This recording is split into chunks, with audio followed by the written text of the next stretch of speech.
भाई बहन, राम राम जी। आज मैं आपको व्यक्ति के डिप्रेशन या अवसाद में होने के कुछ अचूक उपाय बताऊंगी और माँ के स्त्रोत को भी पढ़कर सुनाऊंगी, जिसका आप प्रतिदिन स्मरण करेंगे तो आपकी सारी बाधाएं दूर होंगी। अवसाद तो एक मामूली सी चीज़ है। चंद्रमा कमज़ोर हो जाए और उसकी वजह से यदि कोई स्त्री पुरुष अवसाद से ग्रसित हो जाए तो उसे अपनी जन्म देने वाली माँ की सेवा करनी चाहिए। उसे कभी भी सताना या परेशान नहीं करना चाहिए। माँ के साथ ज़्यादा समय बिताना चाहिए। माँ को चांदी के बर्तनों में खाना खिलाए या अपनी क्षमता के अनुसार एक गिलास या कटोरी ही दे दे पानी पीने के लिए। तो क्या कहने, शरीर पर चांदी धारण करे। पुरुष कड़ा या गले में चैन पहन सकते हैं। स्त्रियां चेन, पायल, बिछुए, बहुत से गहने हैं जो स्त्रियां तो पहन ही सकती हैं। इसके अतिरिक्त एक रामबाण उपाय जो अचूक अस्त्र है, वह है माँ जगत जननी जगदम्बे की उपासना।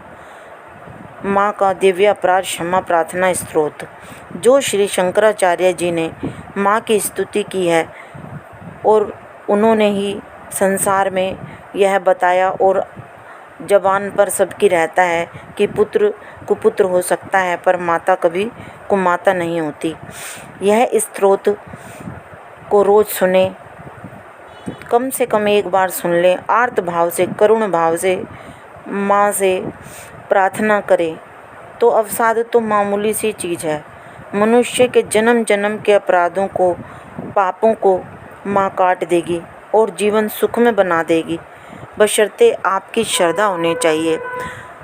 जितनी बड़ी समस्या होती है, मनुष्य उतना ही करुण और भावपूर्ण होकर देवता की उपासना करता है और उसे करनी भी चाहिए। यदि वह इन सब बातों को ध्यान में रखकर श्रद्धापूर्वक देवता की उपासना करता है तो उसे पूर्ण फल मिलता है। यह अब उस पर निर्भर है कि उसकी कितनी आस्था है और कितना विश्वास है। जितनी आपकी आस्था होगी, जितनी आपका विश्वास होगा, उतना ही आपको अधिक लाभ होगा। तो मैं इसे प्रारंभ करती हूँ। अथ दिव्य अपराध क्षमा प्रार्थना स्तोत्रम। माँ, मैं न मंत्र जानता हूँ न यंत्र। अहो, मुझे स्तुति का ज्ञान भी नहीं है, न आवाहन का पता है न ध्यान का। स्तोत्र और कथा की भी जानकारी नहीं है। न तो तुम्हारी मुद्राएं जानता हूँ और न मुझे व्याकुल होकर विलाप करना ही आता है। परंतु एक बात जानता हूँ, केवल तुम्हारा अनुसरण, तुम्हारे पीछे चलना, जो कि सब क्लेशों को, समस्त दुख विपत्तियों को हर लेने वाला है। सबका उद्धार करने वाली कल्याणमयी माता, मैं पूजा की विधि नहीं जानता। मेरे पास धन का भी अभाव है। मैं स्वभाव से भी आलसी हूँ तथा मुझसे ठीक ठीक पूजा का संपादन भी नहीं हो सकता। इन सब कारणों से तुम्हारे चरणों की सेवा में जो त्रुटि हो गई है उसे क्षमा करना, क्योंकि कुपुत्र का होना संभव है किंतु कहीं भी कुमाता नहीं होती। माँ, इस पृथ्वी पर तुम्हारे सीधे साधे पुत्र तो बहुत से हैं, किंतु उन सब में मैं ही अत्यंत चपल तुम्हारा बालक हूँ। मेरे जैसा चंचल कोई विरला ही होगा। शिवे, मेरा जो यह त्याग हुआ है, यह तुम्हारे लिए कदापि उचित नहीं है, क्योंकि संसार में कुपुत्र होना संभव है किंतु कहीं भी कुमाता नहीं होती। जगदम्ब मात, मैंने तुम्हारे चरणों की सेवा कभी नहीं की।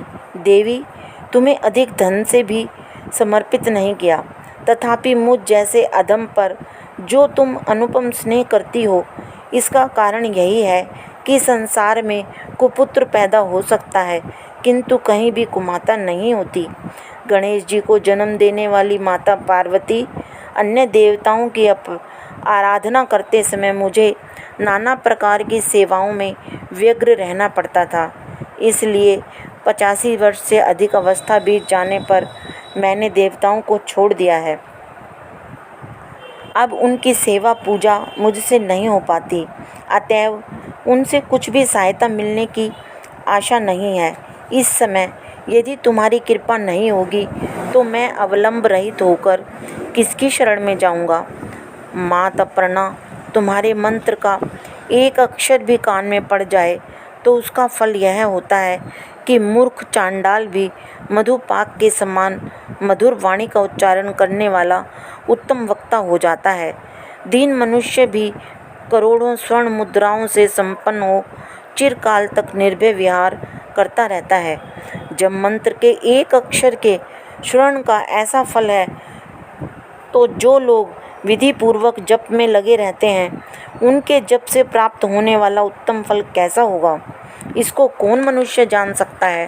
भवानी, जो अपने अंगों में चिता की राख भभूत लपेटे रहते हैं, जिनका विष ही भोजन है, जो दिगंबरधारी नग्न रहने वाले हैं, मस्तक पर जटा और कंठ में नागराज वासुकी को हार के रूप में धारण करते हैं तथा जिनके हाथ में कपाल भिक्षा पात्र शोभा पाता है, ऐसे भूतनाथ पशुपति भी जो एकमात्र जगदीश की पदवी धारण करते हैं, इसका क्या कारण है।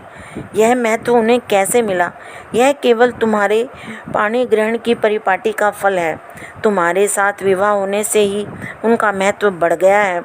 मुख में चंद्रमा की शोभा धारण करने वाली माँ, मुझे मोक्ष की इच्छा नहीं है, संसार के वैभव की भी अभिलाषा नहीं है, न विज्ञान की अपेक्षा है, न सुख की आकांक्षा। अतः तुमसे मेरी यही याचना है कि मेरा जन्म मृडानी, रुद्राणी, शिव शिव, भवानी इन नामों का जाप करते हुए बीते। माँ श्यामा, नाना प्रकार की पूजन सामग्रियों से कभी विधि पूर्वक तुम्हारी आराधना मुझसे न हो सकी। सदा कठोर भाव का चिंतन करने वाली मेरी वाणी ने कौन सा अपराध नहीं किया। फिर भी तुम स्वयं ही प्रयत्न करके मुझ अनाथ को जो किंचित कृपा दृष्टि रखती हो, माँ, यह तुम्हारे ही योग्य है। तुम्हारी जैसी दयामयी माता ही मेरे जैसे कुपुत्र को आश्रय दे सकती है। माता दुर्गे, करुणा सिंधु महेश्वरी, मैं विपत्तियों में फंसकर आज जो तुम्हारा स्मरण करता हूँ, पहले कभी नहीं करता रहा। इसे मेरी शठता न मान लेना, क्योंकि भूख प्यास से पीड़ित बालक माता का ही स्मरण करते हैं। जगदम्ब, मुझ पर जो तुम्हारी पूर्ण कृपा बनी हुई है, इसमें आश्चर्य की कौन सी बात है। पुत्र अपराध पर अपराध क्यों न करता जाता हो, फिर भी माता उसकी उपेक्षा नहीं करती। महादेवी, मेरे समान कोई पातकी नहीं है और तुम्हारे समान दूसरा कोई पाप हारनी नहीं है। ऐसा जानकर जो उचित जान पड़े वह करो। बोल जगदम्बे मैया की जय।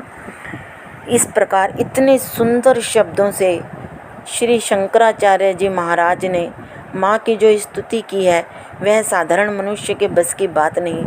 इसलिए इसे आप अपने शब्दों में पिरोकर अपने मन से ध्यानपूर्वक सुने और इसका लाभ उठाएं, आप कृतकृत्य हो जाएंगे। बोल जगदम्बे मैया की जय।